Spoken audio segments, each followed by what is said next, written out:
Today we are having such a blessed service. We have seen participation from everyone. In the worship, we have seen kids singing, our young adults, and our adults. Amazing. And while before the service, we were talking, and Praveen was sharing that many places of worship is being open, places of work. Auntie Mary said schools are open. So I think you guys are having pretty good time. So be safe as you move around. Well, in Maharashtra, for us, still places of worship are closed, and we are waiting for further instructions so that we in our local church would also get an opportunity to meet.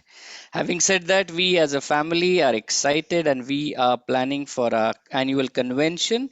And I hope all of you have applied for your leaves or planned for your travels and looking forward to see you all. So let's have a word of prayer before I bring the word.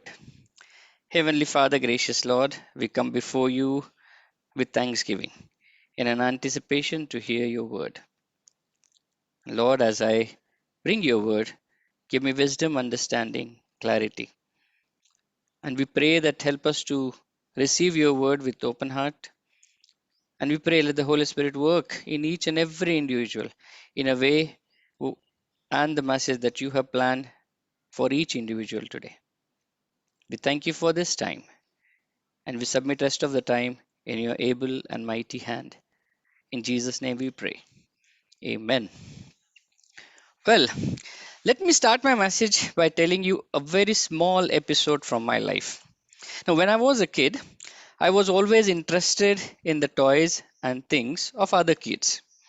It always felt they had better toys, than me. And then I thought it's okay. I'm a kid. As I grow up, this feeling would go off. And but tell me, when you are a kid, who doesn't like other children's kid? I mean, now at this age, when I visit Nathan, I like his Transformer toys so much, and I wish I should have one or two of my own. Okay, so I started with cars, and hopefully soon I'll have Transformer as well. But then, when I grew up, I realized that the feeling or this way of thinking is almost everywhere and in everyone. Well, no matter which path or position of life we are, we have this feeling or thought process that someone is always better than us or doing better than what we are doing in our life. For those of us who have a small job, we think if only I can be in a managerial position, I would be called as a more successful person. A manager thinks if only I could be a senior manager or a vice president, I would be called as a successful person. A person who works in a small company in the industrial area, he thinks if only I could get a job in a company that is located in an IT park in a big premises, I would be called as a having successful profile.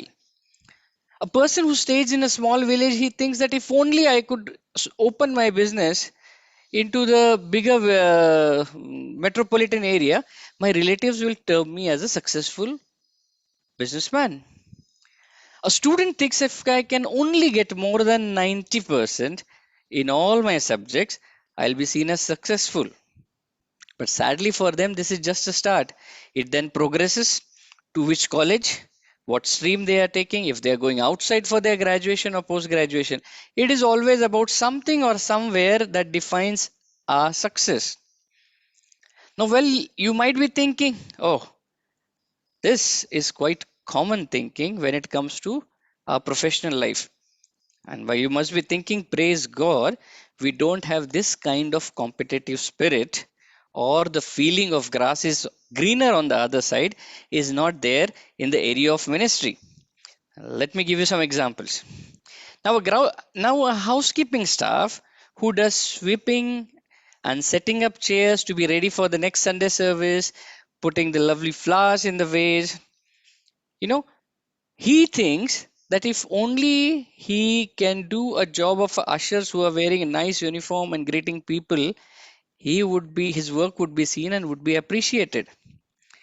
An usher thinks He would be more appreciated if he is in the welcoming team, shaking hands of the all important people who are coming in the church. And welcoming team thinks I would only be more successful if I am part of a praise and worship team who is on the podium, take the main stage for almost an hour.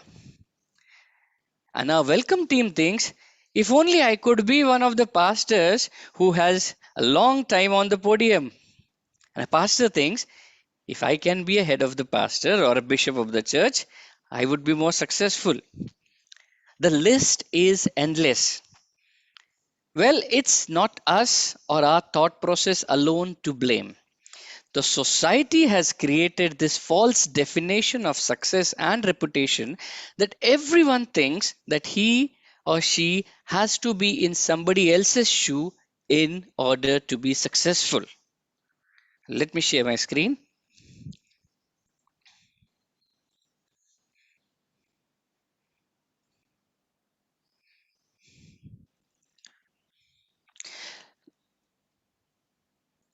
Okay, let me set it here. Perfect. Now, Eugenia Herlihy, she is a British inspirational writer, a poet, and an author. She says, comparison is the most poisonous element in the human heart because it destroys ingenuity and robs peace and joy. Comparison is such a bad thing. Well, this is about us humans. But how about God? How does He see us as we are? How does He define our success as?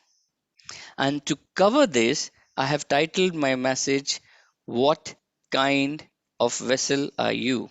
What kind of vessel are you? Like us and the role we play in the society, there are different type of vessels described throughout the Bible scriptures. Some vessels are made of wood, clay, gold, silver, brass, stone, iron, copper, ivory, marble, different. Each vessel was different and served a very distinct purpose.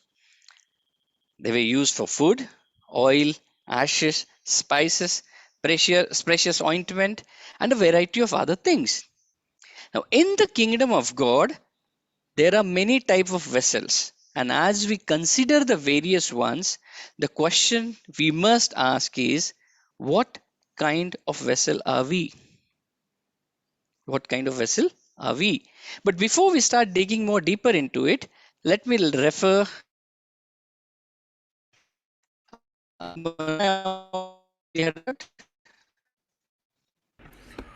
Sachin, your network is fluctuating. Yeah, we had a power cut. Now I just connected to other. Am I audible and my screen is visible? You're audible and your screen is visible. Thank you. Sorry about that small glitch. Let's refer to 2 Timothy chapter 2 verse 20 which Josephine read today. In a large house there are articles not only of gold and silver but also of wood and clay. Some are for special purposes and some for common use. So we see the utensils are made up of different things and are used for different purposes and at different occasions. Just like us, as we are from different backgrounds, play different roles, and serve different purposes, we are very much like the vessels mentioned in the Bible. So let us consider various type of vessels before we decide what kind of vessel we are. The first one is a chosen vessel. A chosen vessel. Ephesians chapter 1 verse 4 says, even before he made the world, God loved us and chose us in Christ to be holy and without fault in his eyes. Every child of God is a chosen vessel. And there is a vast array of chosen vessels in God's kingdom. Each one of us serves a distinct and a different purpose. Some people may be like a beautiful vase out there where everyone can see and admire them. just like this. While other may play role that seems insignificant, which no one seems to notice. No matter what role we play,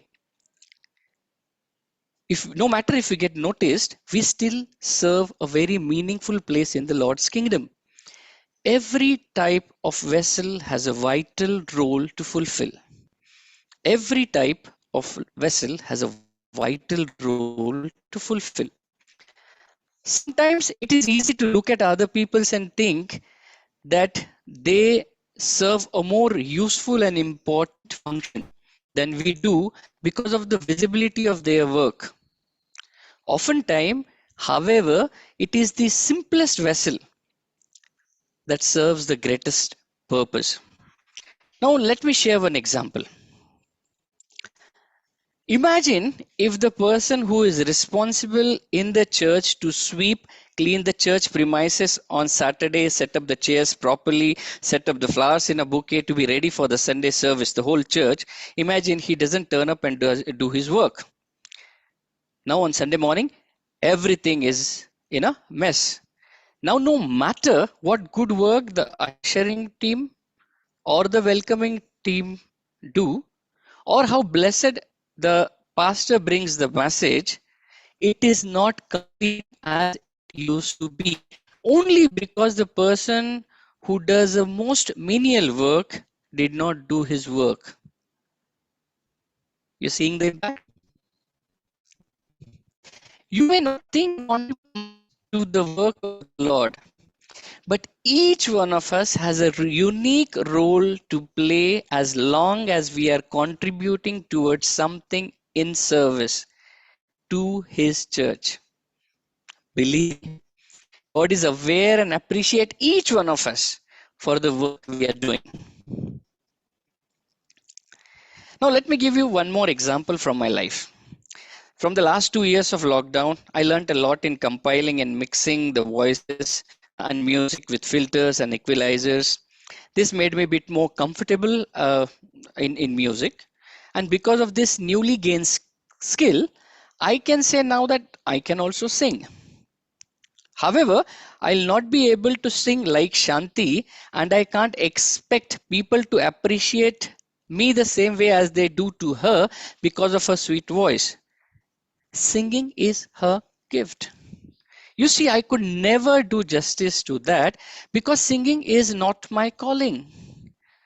It's just not my calling. Now, when we try to fulfill calling that is intended for, not for, let me rephrase. When we try to fill a calling that is not intended for us, and if we compare ourselves with others, we are displaying a lack of faith in God.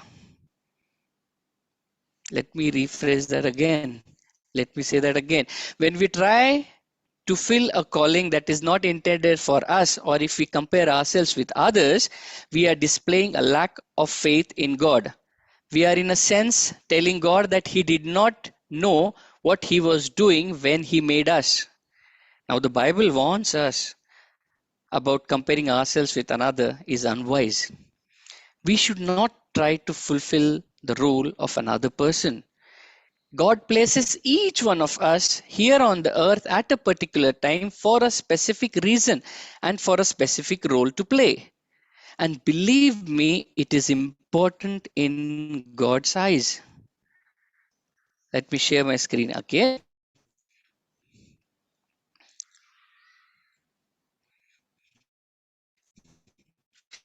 In Corinthians chapter 10 verse 12 it says, "For if we do not presume to rank or compare ourselves with some of those who commended themselves, but when they measure themselves by themselves and compare themselves with themselves, they have no understanding."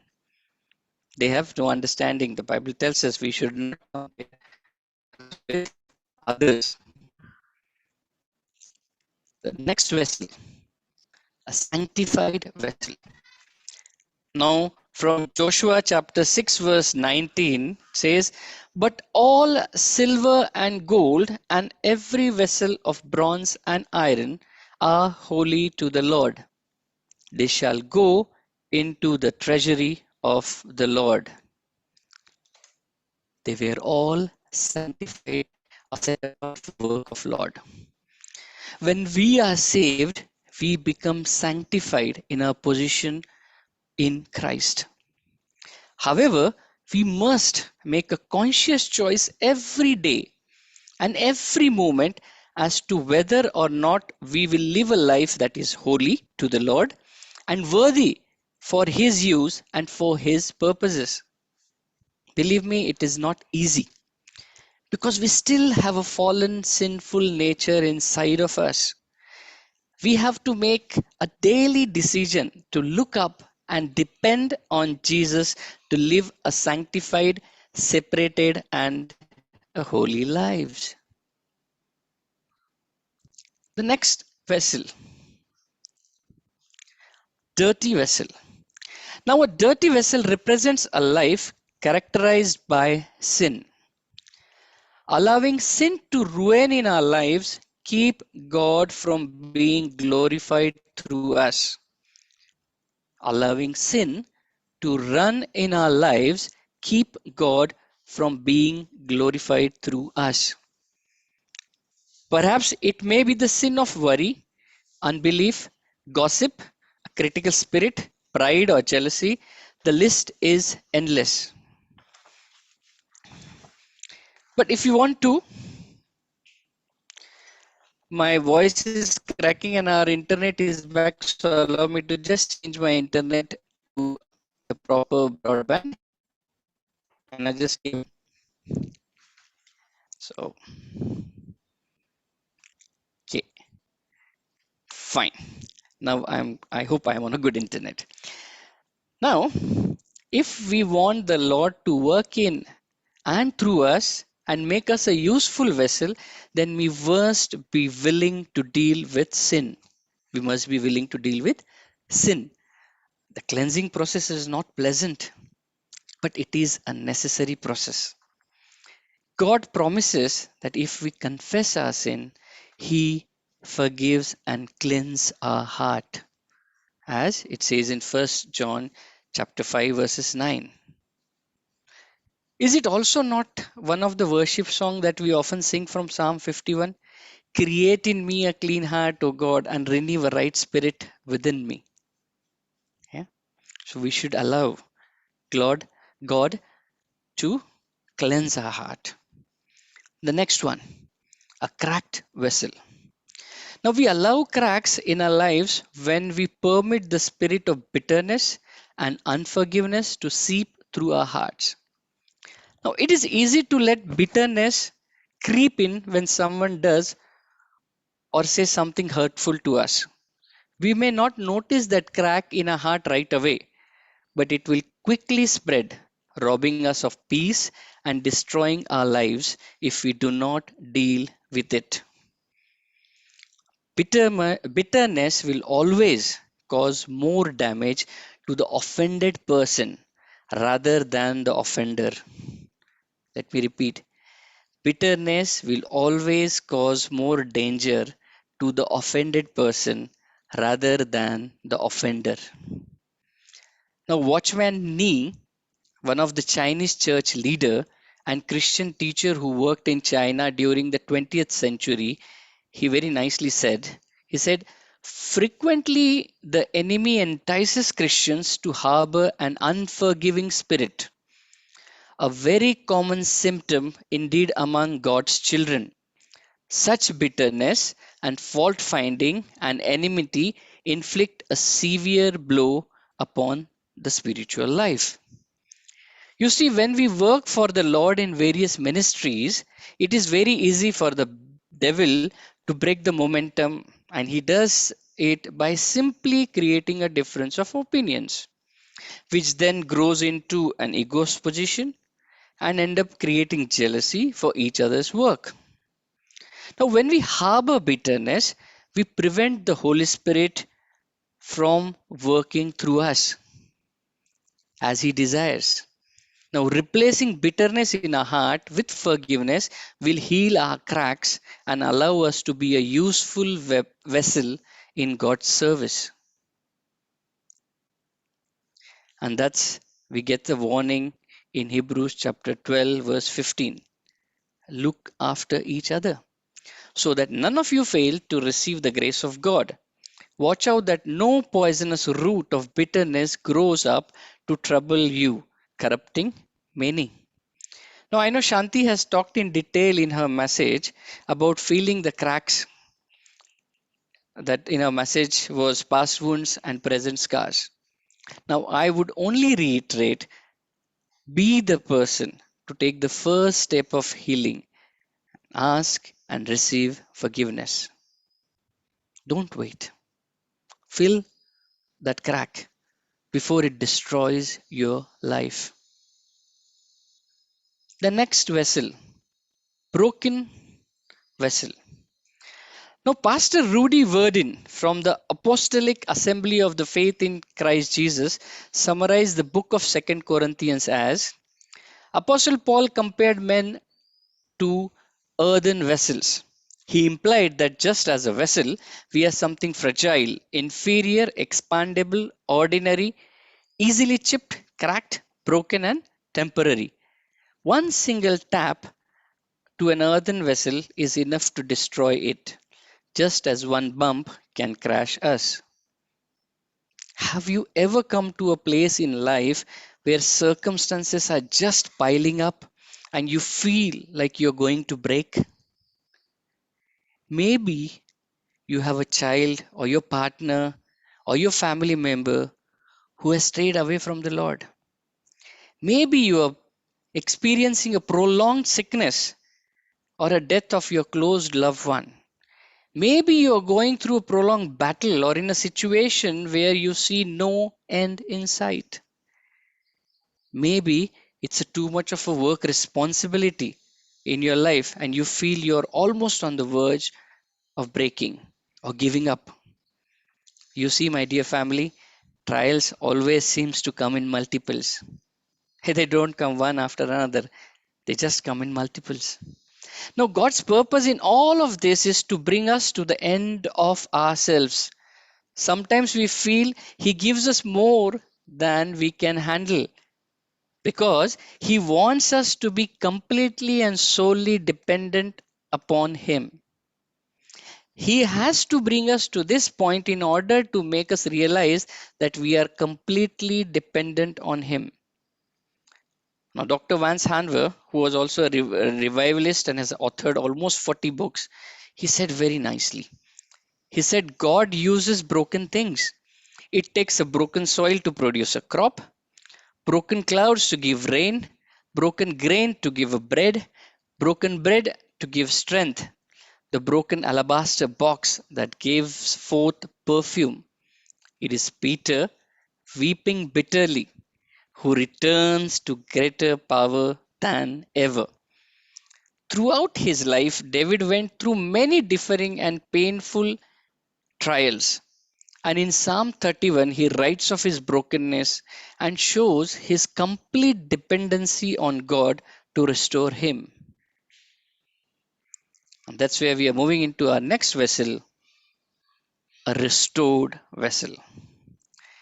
Now, Lord brings trials in our lives to refine and purify us. His purpose is not one of defeat, but of restoration. He wants to take those broken pieces of our lives, put them back together, and make something even more beautiful out of our lives. Believe me. Proverbs chapter 25, verse 4 says, take away the impurities from the silver, and there comes out a vessel for the smith, pure. In Mark chapter 3, we read the story of a man with a withered hand. Jesus told him, stretch forth thine hand, and he stretched it out, and his hand was restored whole as the other. Now, Jesus brought healing and restoration to this man and many other while he was here on the earth. It is the same way he delights in bringing healing and restoration in our lives, in today's as well. God desires to make us a vessel of honor, sanctified, and meet for Master's use and prepared for every good work. as Josephine read in 2 Timothy chapter 2 verse 21. Everything the Lord allows into our lives is conforming us into His image. The more Christ-like we become, the more God can work through us. And remember, the more intense the refining process is, the more beautiful the vessel becomes. More beautiful. Because every trial will just help us to become more like our God, our Father, more like Christ.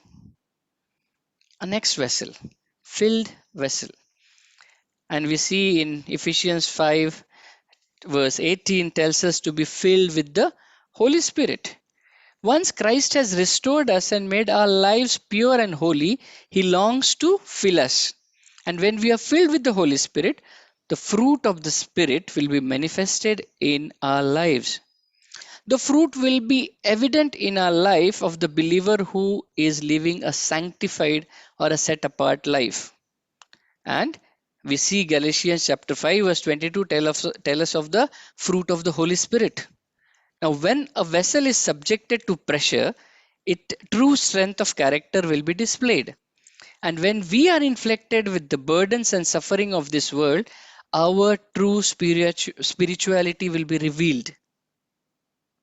And let me ask you this question. Do people around us experience these gifts in us when they see us going under pressure, under stress, under problems?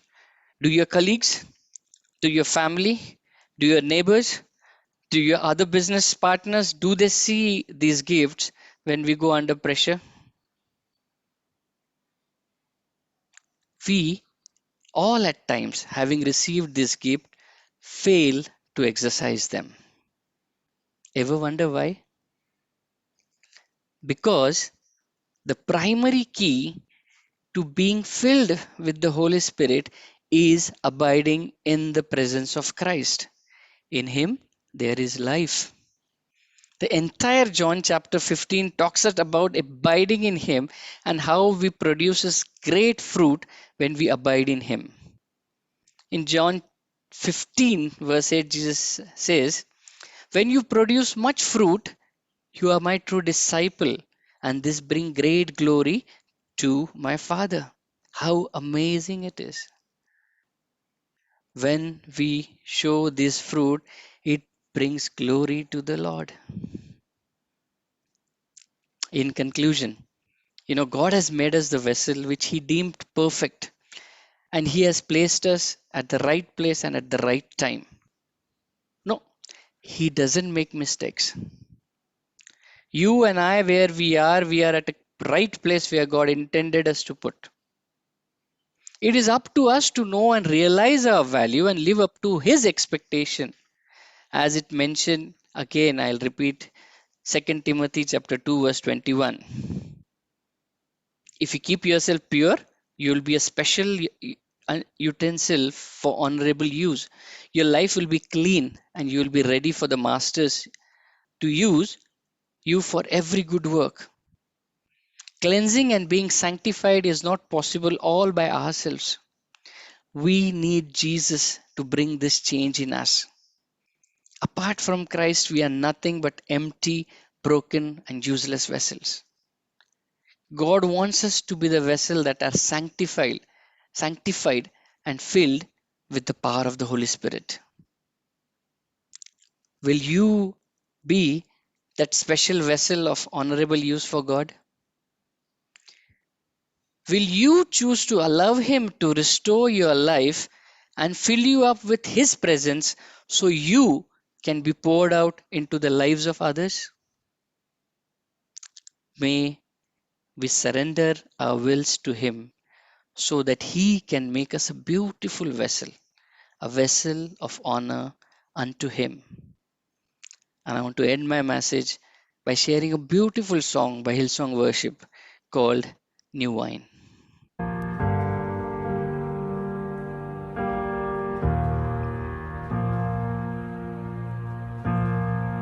And the crushing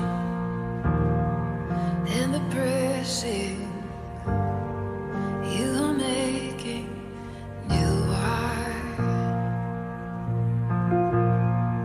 in the soil I now surrender.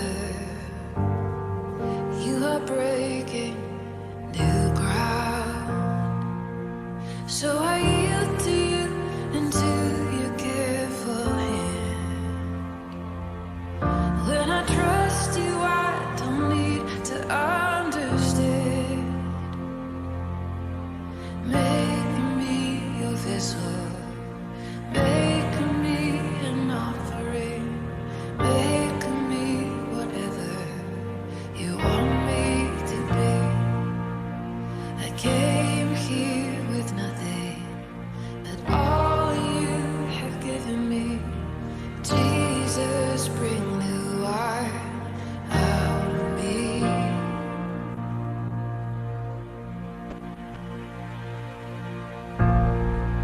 In the crushing, in the pressing,